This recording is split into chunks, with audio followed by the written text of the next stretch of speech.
magaalada Dubai ee dalka Imaaraadka Carabta waxaa soo gaaray madaxweynaha dowladda ku-meel gaarka ee Soomaaliya Sheekh Shariif Sheekh Axmed iyo wafdi ballaaran uu hogaaminayo iyadoo sidoo kalena ay shalay soo gaareen madaxweynaha Puntland iyo golihiisa wasiirada qayb ka mid ah waxaana hore ugu sugnaa magaalada Dubai xubnahii ka qayb galay shirkii London ee u dhaxeeyay Somaliland iyo dowladda ku-meel gaarka ee Soomaaliya kuwaas oo horkacaya wasiirka arrimaha dibadda ee Somaliland Maxamed Cabdullaahi Omar madaxdan Soomaalida ee ku soo qulqulaysa dalka Imaaraadka Carabta gaar ahaan magaalada Dubai kuwaas oo ka qayb galaya shir looga hadlayo arrimaha burcadbadeeda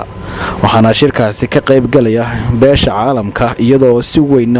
diiradda loogu saarayo arrimaha burcadda madaxweynaha dowladda ku-meel gaarka ee Soomaaliya markii uu ka soo degay garoonka diyaaradaha ee magaalada Dubai ayaa kulamo kala duwan la qaatay madaxda dalkani waxaana la filayaa inay is arkaan madaxda kale ee Puntland iyo Somaliland iyadoo madaxweynaha uu markii hore ka soo kicitimay dhanka Addis Ababa waxaana iyadana sidoo kale kulamo gooni ay yeelanaya xubnihii Somaliland ka jooga kuwaas oo ay la yeelanayaan madaxda dalka Imaaraadka Carabta iyadoo sidoo kalena loo sharaxayo ajendaha shirka iyo arrimo badan oo quseeya Somaliland iyadoo xubnaha ay ka kooban yihiin 5 xubnood oo ka qayb galay shirkii London sidoo kalena iyadana waxaa dalka Imaaraadka shalay soo gaaray madaxweynaha Puntland Cabdiraxmaan Sheekh Maxamed Faroole iyo wasiirka arrimaha gudaha Cabdullaahi Axmed Jaamac Ilkajiir iyo wafdi ballaaran uu hogaaminayo iyadoo ay casuumad ka heleen madaxda dalka Imaaraadka Carabta waxaa markii ay soo gaareen loo kaxeeyay dhankii hoteelkii loogu talagalay iyadoo ay kulamo kala duwan qaadanayeen madaxda dalka Imaaraadka kuwaas oo ay ka wada hadlayeen ajendaha shirka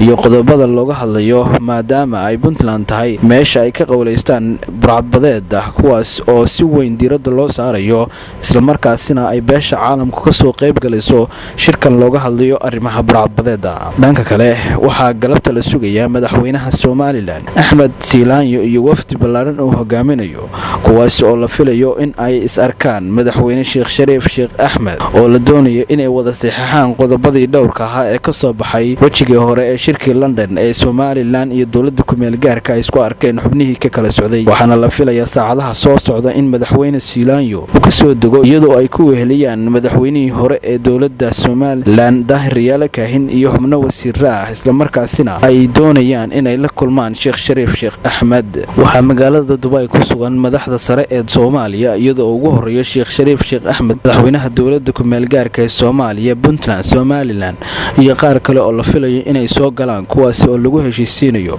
qodobadii dhowrka ah ee ka soo baxay shirkii London isla markaasina sidoo kale ay ka qayb galayaan shirka burcadbadeeda ee looga hadlayo ee beesha caalamku ay ka soo qayb galayso Shabcaan Somali Channel TV Dubai